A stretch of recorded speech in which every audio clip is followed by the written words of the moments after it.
Olá, eu sou o Márcio Schenato e está começando mais um programa Movimento em Pauta. Ele nasceu em Caxias do Sul no ano de 1938. Sindicalista atuante, teve que deixar o Brasil durante o regime militar. Depois de passar por vários países, criou em Portugal, no ano de 1978, o primeiro restaurante de comida brasileira naquele país. Esta é uma pequena parte da história de Enoir de Oliveira Luz, que está hoje no Movimento em Pauta, a quem agradecemos a presença. Muito obrigado, um prazer estar aqui. Não conhecia a TV Caxias, já estive aqui há 5 anos atrás, ainda não tinha TV Caxias. Dou meus cumprimentos por essa iniciativa, que vejo que é uma TV também cultural, não traz só os assuntos em pauta da cidade. Como a cidade também, nesses 5 anos, eu vi que ela cresceu muito. É uma cidade limpa, é interessante para visitar. E poder falar do movimento operário que ajudou a construir isso tudo é uma grande alegria. Também temos a presença do Orlando Michele, engenheiro que também contribuiu através da sua militância com a Caxias que nós temos hoje. Obrigado também, Michele. Agradeço o convite e... lógico, a minha estada aqui é mais para acompanhar o Juca, porque eu penso que ele tem muita coisa a contribuir para a memória da cidade. Então ele vindo aqui, ele poderá contar um pouco disso e também de como andam as coisas no mundo, que eu acho sempre é bom a gente ouvir alguém que está vivendo fora daqui. Então por isso do meu interesse e por tê-lo conhecido já nos anos 70, né, como militante político e assim. Então, a gente pode contribuir um pouco com essa formação da história da cidade. Mais conhecido por Juca, então? Esse é o aqui em Caxias, ao menos, e em Portugal também? Olha, a clandestinidade me levou a adotar o nome de Juca lá fora, mas eu já era conhecido cá como Juca, porque nós somos 4 irmãos. Todos têm pouca diferença no nome. Um é Enoir, o outro é Enocir, o outro é Enodir e Enoá. E na família, cada um tem um apelido. Então, temos o Enoir, que é o Juca, o Enocir é o Siroca, o Enodir é o Tego e o Enoá é a Neca. Para não baralhar os nomes, porque meus pais diziam, eu chamava um, vinha outro. Se com nomes, às vezes os pais confundem com nomes diferentes, né? Exato. Imagina com um nome próximo, assim. Na época eu também jogava futebol. E Enoir não é nome de jogador, né? Juca era mais fácil. Jogava futebol aqui em Caxias, jogou futebol. Aqui em Caxias, fui juvenil no Flamengo. Depois fui campeão vários anos, também joguei futebol pelo Campeonato do SESI, pelo Rosinato Calcanhoto, que eu fui empregado 21 anos na indústria de ourivesaria no Rosinato Calcanhoto. Estudei no Senai, também sou mecânico torneiro, mas fui adotando, porque a vida me permitiu a poder viver, mudar de vários hábitos, de várias profissões. E como é que foi a tua iniciação como um sindicalista aqui em Caxias? Bom, na época eu trabalhava no Rosinato Calcanhoto, nós pertencíamos à metalurgia. Os sindicatos de metalúrgica eram um sindicato forte em Caxias. Ainda é. Mas o patronato naquela época resolveu que os aumentos de salário para os metalúrgicos eram muito altos, que nós tínhamos que reduzir o salário. Então vamos mudar de categoria. Ou seja, a maior atividade da nossa empresa é a ourivesaria, mas tinha metalúrgicos. Então adotaram a ourivesaria. E nós fomos obrigados, então, quando havia o dissídio coletivo dos metalúrgicos, nós não ganhávamos o aumento. Fundamos uma associação e criamos um sindicato. Ao criar o sindicato, eu era um dos que escrevia melhor. Passei a ser o secretário do sindicato. Que ano mais ou menos foi isso? Aí criamos o sindicato de joalheria. Isso foi em 1957, 1960 quase. 160. Eu estava pesquisando sobre esse período e aí tem em um blog falando sobre o livro de atas do Sindicato dos Trabalhadores em Joalherias, que vocês estavam utilizando um outro livro porque o oficial estava nas mãos dos militares. Como é que foi essa história? E lá, pesquisando o seu nome, está como o secretário-geral. É que em 1964, quando deu o golpe militar, os sindicatos sofreram intervenção. Ao sofrer a intervenção, foram presos alguns dirigentes sindicais, como Bruno Segala, o Armin Damiani, o próprio Ernesto Bernardes, Leovigílio do Campo, que era inclusive dos funcionários públicos, o Adair Castilho, que também era funcionário público. Quer dizer, tiveram vários presos. E os militares, quando invadiram os sindicatos, invadiram todas as dependências e foram apanhando material para recolher, para ver se... Não sei o que eles iam achar lá. Armas não era e não era contra-revolucionário. Era defensores da classe operária, mas fomos os primeiros visados. E esse livro de atas hoje deve estar em algum lugar. Eu imagino, porque quando vim cá no aniversário da minha mãe, há 5 anos atrás, em 1900, ela fazia 90 anos, ela mora na Avenida Sinimbu, no 3º andar. E no 1º andar tem um ex-dirigente sindical, que hoje parece que é até diretor também da Associação dos Aposentados. Que no período em que eu era dirigente sindical, como era muito ativo, tinha um álbum de fotografias, inclusive tinha muitas fotografias minhas, porque eu fiz a campanha e ajudei a eleger o Vitório III como prefeito de Caxias contra a ditadura. Foi um dos crimes também que eu fiz. Derrotar o Andreassa, que era ministro dos Transportes, e o Corsetti, o Higino, que era ministro das Comunicações, o Triqueis, que era prefeito, que era governador nomeado, era uma derrota da ditadura. E isso foi motivo suficiente para se sentir ameaçado e ter que deixar o país? Já, isso em 68. Já era motivo para ficar se cuidando. Mas eu não era muito conhecido como uma pessoa de esquerda, porque eu tinha acesso à igreja, participava inclusive de eventos da igreja, consegui fazer vários eventos que nós não podíamos fazer no sindicato, a gente fazia do lado de fora. E Michele, nessa época, tu já era amigo do Enoir? Como é que foi o primeiro contato de vocês? Aí a política estudantil, ela tinha uma influência do Partido Comunista. E nós, então, já estávamos começando a militar. Vocês estudavam onde? Eu estudava no Senai e no Cristóvão. Mas o Enoir, ele já era trabalhador da indústria. Então, mas dentro do Partido Comunista também tinha alguma hierarquia. Então, nós tínhamos o jornal, que era a Voz Operária, que nós recebíamos e chegava primeiro para os metalúrgicos. Depois, então, os estudantes recebiam. Daí eu era o mensageiro, assim, que ia lá no Enoir, que trazia os jornais, né? E pegava os jornais e aí eu distribuía entre os estudantes e alguns outros simpatizantes que queriam ler a respeito do que pensava o Partido Comunista em relação a essa questão do trabalho, dos trabalhadores e outras atividades políticas que aconteciam. Então a gente fez assim uma boa relação, porque eu ia praticamente todos os meses, né, falar algumas palavrinhas com o Juca, né, para poder receber o jornal e depois levar alguma informação e distribuir o jornal também. E em que momento, foi em 72, mas um pouco antes disso, que tu sentiu, opa, tenho que deixar Caxias, tenho que deixar o Brasil, porque senão vão me prender ou algo pior? Em 72 mesmo. O que aconteceu, o que motivou isso?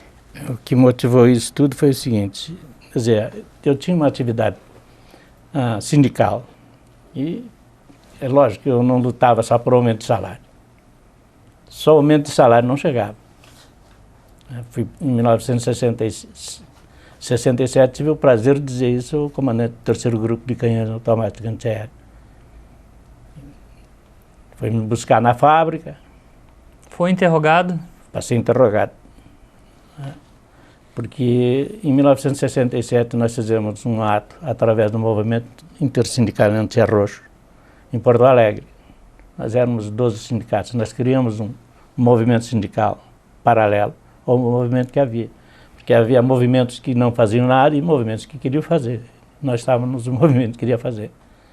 Então nós tínhamos sindicatos bancários, o presidente da Federação dos Bancários nessa época era o Enio Perac, dos bancários. O tio dele era governador, o Enio Perac de Barcelos. Tínhamos os sindicatos radialistas com Lauro Agman, que foi deputado, foi cassado. Tínhamos o sindicato dos telefones, sindicatos do vestuário de Porto Alegre. Tínhamos um grupo de dirigentes sindicais. E fomos fazer uma entrega num manifesto na prefeitura, em Porto Alegre, aos vereadores, denunciando exatamente o que estava fazendo o Ministério das Finanças, retirando dos trabalhadores mais de 70 milhões em salário, porque aquilo era um confisco. O patrão queria fazer um acordo para aumentar o salário, o governo não deixava. Tinha que ser o índice que era baixado por um coeficiente que eles imaginavam. Quer dizer, aí o patronato batia a palma. Estávamos quase trabalhando de graça. Fomos, nesse período, houve manifestações de gente que não era trabalhador. Colocaram bombas, inclusive, dizendo que eram os agitadores. Não era agitador. Quem estava fazendo isso tudo era a polícia paisana. Fui levado, então, aqui ao comandante e eu disse a ele, olha, senhor, ele já tinha sido meu comandante, porque eu servi no 1º do 6º RO em 1957 em São Leopoldo. Ele era capitão lá, era o Kruger, aqui ele já era tenente-coronel. Eu disse, olha, eu para trabalhar, quando saio, tem que dar em casa arroz, feijão, carne, que é o que eu posso comprar para mim, a mulher e os filhos. O senhor não precisa fazer isso. O senhor tem motorista, vai levar a sua filha do senhor, a sua mulher, vai levar à escola, vai levar a fazer as compras, tem salário e ainda tem carro com motorista. Se o senhor estivesse ganhando o nosso salário para trabalhar, o senhor não estava fazendo pergunta, que o senhor estaria do meu lado. Agora não é só isso. O senhor vai perguntar para os outros trabalhadores, vai perguntar àqueles que estão ficando no desemprego por causa do fundo de garantia por tempo de serviço, que é para reduzir o salário. Se o senhor ficava no meu lugar, estava eu fazendo pergunta para o senhor. Me mandou embora. Mas fui chamado depois no DOPS. Quer dizer, fui qualificado, fui lá deixar os dedinhos, tirar fotografia, mas não tinha nada a ver com o partido ainda, era só o dirigente sindical. Quer dizer, depois, com as eleições, fui candidato a vereador, onde eu tinha que pedir para ninguém votar no Enoir, votar no Juca, porque eles proibiram, né?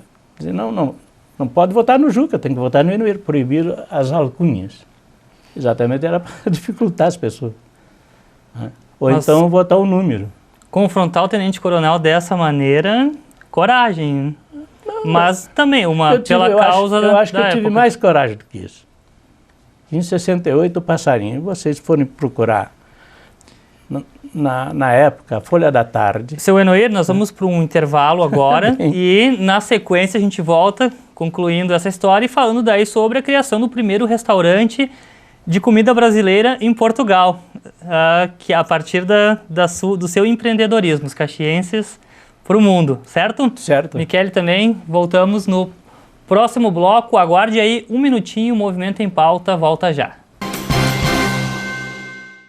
Use o crédito consignado de forma responsável. Aproveite sua aposentadoria e não deixe que se aproveitem dela. Para mais informações, ligue para o PROCON pelo fone 151 e Conselho Municipal do Idoso pelo 3215-4320 ramal 227 ou acesse consignadoresponsável.com.br. Realização: Prefeitura de Caxias, PROCON e Conselho do Idoso.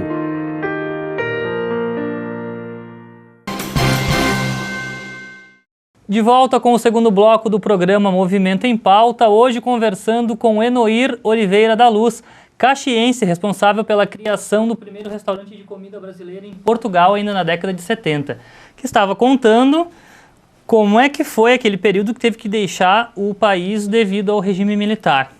Confrontou o tenente-coronel aqui, falou da situação dos trabalhadores. E confrontei o Passarinho também. E como é que foi esse confronto? Isso em 1968, ainda saiu uma manchete. Folha da Tarde, Passarinho dizia, não sou mulher de apache para apanhar de tamanco. Uma convenção com 80 dirigentes sindicais no Instituto Nacional de Aposentadorias e Pensões em Porto Alegre, na rua Riachuelo. onde houve vários debates, com vários intervenientes, desde o governador, quem encerrava era o Passarinho, onde eu disse a ele que tinha o prazer de falar com ele, e tinha o prazer de falar como se fosse um imigrante. Eu representava Caxias do Sul, que é uma terra de imigrantes. E aqui a gente vê exatamente o que os imigrantes fazem. Vieram para cá, trouxeram o capital da Europa, investiram aqui, produziram, criaram riqueza. Enquanto que a política salarial do governo não produz riqueza. Porque nós, na época, em 68, as nossas exportações eram em torno de 39 milhões de toneladas. E recebíamos, naquela época, 1 bilhão 747 milhões de dólares. E ele dizia que a inflação era o salário. E eu disse, não, que a inflação é o preço habilitante das nossas exportações para o exterior. Na época do Getúlio, em 1950, nós exportávamos 3 milhões 153 mil toneladas de matéria-prima. Recebíamos 1 bilhão 747 milhões de dólares. 39 mil toneladas a mais. Nós estávamos recebendo os mesmos dinheiros em 1968 do que em 1950. Aí é que está o aviltamento. Não era o salário que criava a inflação. E a desculpa era sempre o salário. O salário era... É. Seu Enoir, aqui no livro Pobres Construtores de Riqueza, do Valentim Lazarotto, tem uma foto famosa, que é uma foto que aparece o Bruno Segalla comandando, aqui na legenda, a greve de 1963. Mas o que estava realmente sendo... Esse movimento nessa época era a luta pelo 13º salário. Pelo 13º, mas o que existia o 13º? Nessa época ainda não existia. Não. Foi a partir daí que veio o 13º. Mas não foi só a greve de Caxias, foi greve em todo o país. Nós fizemos greve também. Participamos da luta pela a conquista do 13º. O 13º salário não foi assinado, não veio assim de cima para baixo, não foi conquistado pelos trabalhadores com luta. Como sempre. Sempre, todas as conquistas dos trabalhadores, se a gente depender da vontade dos patrões, tipo, um aumento ou um benefício a mais, esquece, né? Estaríamos trabalhando 17, 18 horas ainda, com mão de obra de mulheres, crianças, enfim. E, Michele, nessa época da greve de 63, qual era o teu papel aqui na cidade? O que tu andava aprontando? Olha, eu estava saindo do seminário. Essas coisas da vida, né? Então Sim. Eu fui para o seminário porque a minha mãe imaginava que eu podia ser padre, né? Mas aí realmente eu não tive nenhuma afinidade com essa questão do ser padre. Não que eu não tivesse afinidade com o cristianismo, que é uma Sim. coisa totalmente diferente, né? E aí eu estava voltando para Caxias, na verdade, então eu não cheguei a participar. Foi logo, aí a partir de 64 é que eu comecei então a me envolver no movimento estudantil, e daí eu fui, né, militando depois nos sindicatos também, né, e a gente foi tentando levar avante essa luta dos estudantes, dos trabalhadores, daquelas classes que ainda hoje, né, são as que mais têm necessidades e as mais sofridas e as mais exploradas, né. Então essa que é a diretriz que eu já estava iniciando na época. Seu Enoir, olha, aqui a matéria que eu encontrei pesquisando, que é da Folha de São Paulo, de janeiro de 2012. Seguinte manchete: brasileiro que fugiu da ditadura quer voltar ao país, mas teme valor da aposentadoria. O senhor lembra quando deu essa entrevista? Lembro. Como é que foi essa história? Não é bem assim, né? Fugiu da ditadura e teme... Aí diz na matéria que o senhor não queria voltar para o Brasil porque o valor da aposentadoria seria muito baixo. É interessante porque eu tenho dado muitas entrevistas a muitos estudantes que precisam de currículo para poder defender as suas teses, para ter a sua licenciatura. E eu dei essa entrevista para ela. Ela me pediu, que era uma entrevista feita até que ela estava fazendo uma tese sobre imigração. É lógico. Juliana Lório. Que olha. Iório. É. Ela está em Portugal ainda, creio. Ela é correspondente da Folha. E a entrevista foi dada, foi uma entrevista longa. Eu creio que falei mais de 2 horas. Mas depois a Folha, lógico, procurou alguns trechos da entrevista e publicou. Foi num dos blogs que ele tem, porque saiu no UOL, parece. Sim, UOL, Notícias Internacionais. É lógico que isso deu um quebra-quebra muito grande, que eu recebi muitos telefonemas. Uns prós e outros contras. Na verdade, o que eu disse a ela foi o seguinte, que eu tenho um processo, como vários outros que existem de muita gente, eu nunca fui julgado nem condenado por crime nenhum. A única coisa que eu tenho são ideias. E eu recebi, há uns... 2008, eu recebi da Presidência da República assim, de folhas que conta a minha vida, vista do outro lado. Quer dizer, Serviço Secreto do Exército, Serviço Secreto da Marinha, o Serviço da Aeronáutica, o DOPS. Uma biografia De tudo do seu Enoir e descobriu coisas que nem imaginava que tinha feito. E ainda lá. tem coisas que ainda não sei. Não deu tempo para fazer. Ainda tem coisas porque estão abrindo ainda, continuam.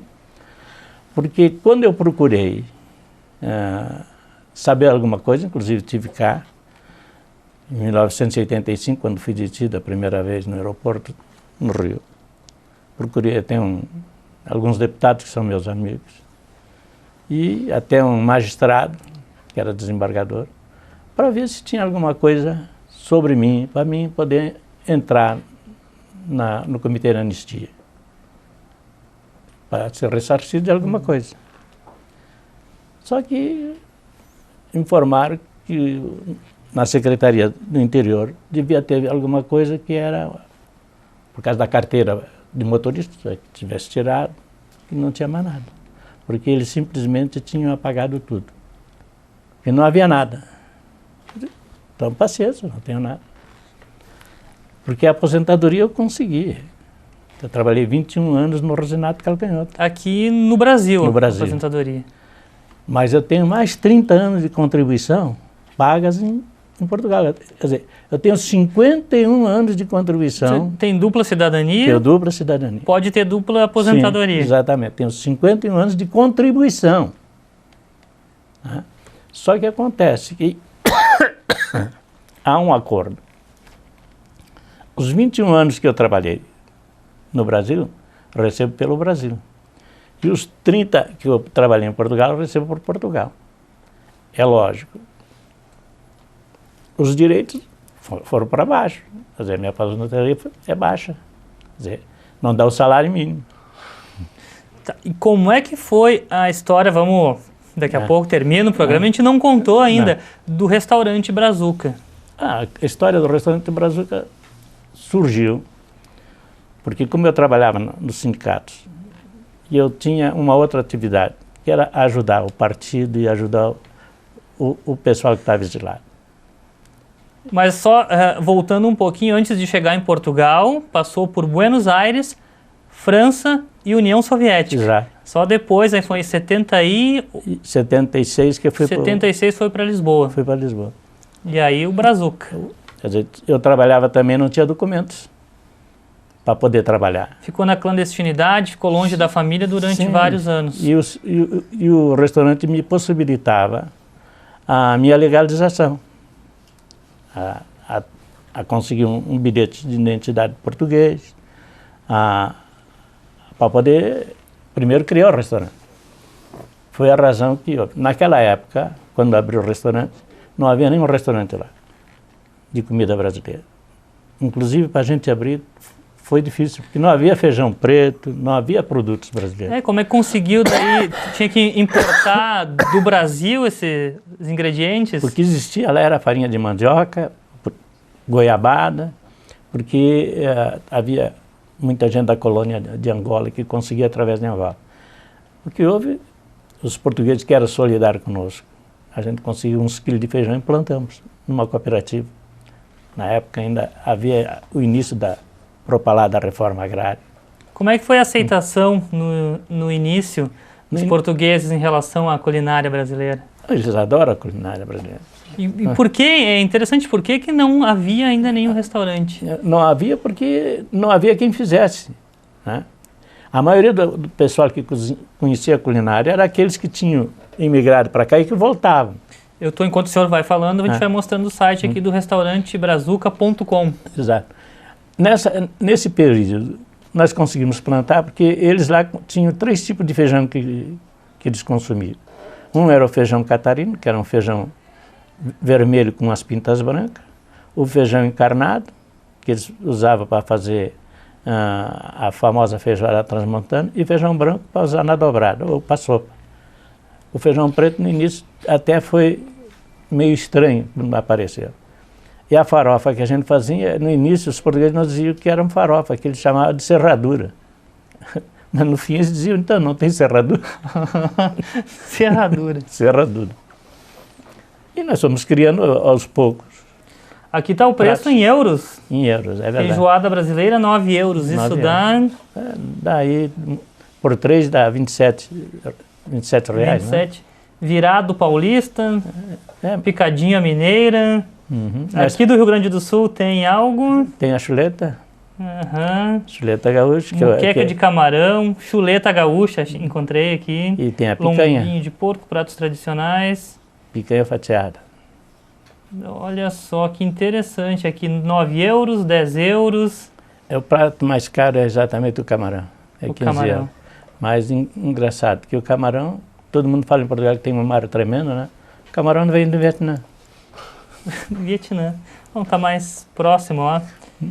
Não é aquele camarão criado em fazenda, né? E atualmente, no começo, a aceitação, o público era grande. Hoje, com a crise europeia, o que dá para a gente falar da crise lá na Europa e como é que está atingindo Portugal? No início nós tínhamos realmente filas para comer, porque é um restaurante que teve uma certa característica. Foi considerado um restaurante de esquerda, né? Era um restaurante de esquerda. O Conselho da Revolução reunia no meu restaurante. Mas os militares que fizeram o 25 de abril. Durante muito tempo era esse público? Mudou depois, atualmente? Não, e depois ali tinha uma série de jornais, eram tudo próximo do restaurante. Então nós tínhamos o Jornal do Século, o Diário de Notícias, o Correio, como é que chamava? Correio do Povo, a Capital, quer dizer, quase todos os jornais se situavam no bairro Alto, que é um bairro antigo. E a própria Assembleia da República não tinha restaurante. Os deputados, então, a maioria dos deputados iam para lá, porque tinha jornalistas, os correspondentes estrangeiros também. Então tínhamos uma grande aceitação. Seu Enoir, infelizmente a gente está chegando no final do programa, mas para finalizar, o senhor pretende ficar em Portugal, volta para Caxias, tem a família, veio visitar a mãe agora aqui? É uma interrogação ainda. Não... É uma interrogação. Porque eu tenho... A filha se formou em Coimbra, ela é professora, apesar de ser uma engenheira química, ela não tem indústria química para ela trabalhar. Dá aula de química e dá aula de matemática. O meu filho é formado em hotelaria, se formou na escola de hotelaria. Quer dizer, e tenho 2 netos, um já é formado, é professor de educação física, e o outro está entrando para ser exatamente formado também em informática. E tu segue lá como suplente de deputado também? Concorri pela chapa do PCP, apesar de ser como independente, mas faço parte da chapa. Está voltando quando agora para Portugal? Volto no sábado, volto para o Rio, e no outro sábado volto para Lisboa. Quero agradecer imensamente a tua presença, por ter contado um pouco da tua história e ao Michele por ter nos apresentado o seu Enoir e contribuído também com a participação dele aqui. Agradeço imensamente aos dois. Eu agradeço a vocês essa oportunidade, apesar de que teria muito mais para dizer, mas imagino que sim. Fico satisfeito pelo que eu vim aqui fazer. Mas quem quiser, a gente deixa o contato, deixa o site do restaurante, Certo. pode entrar em contato lá e pode pegar mais informações. Eu gostaria de dar algumas informações para vocês e vou mandar, porque a crise em Portugal, que é uma crise exatamente, não só do capital, é uma crise financeira, mas que está sendo feito um laboratório. Né? Nós lá já cortaram 13º, férias, o desemprego é em volta de 1.800 pessoas, é 16%. E daqui a pouco essas medidas vêm para cá também, né? Não podemos deixar. É capaz de chegar. Já uma das coisas que eu estou vendo é que no encontro do G20, no acerto que estão fazendo, vão valorizar o real para não exportar. Veja o que representa para o Brasil. Obrigado, então, senhor Michele, obrigado também pela presença. Eu que agradeço o convite e assim que aparecer mais algum perdido aí pelo mundo... Alguém para contribuir tanto com a história de Caxias e a história, enfim, isso aí. dos nossos operários, nossos trabalhadores, fica à vontade, pode nos indicar. Obrigado.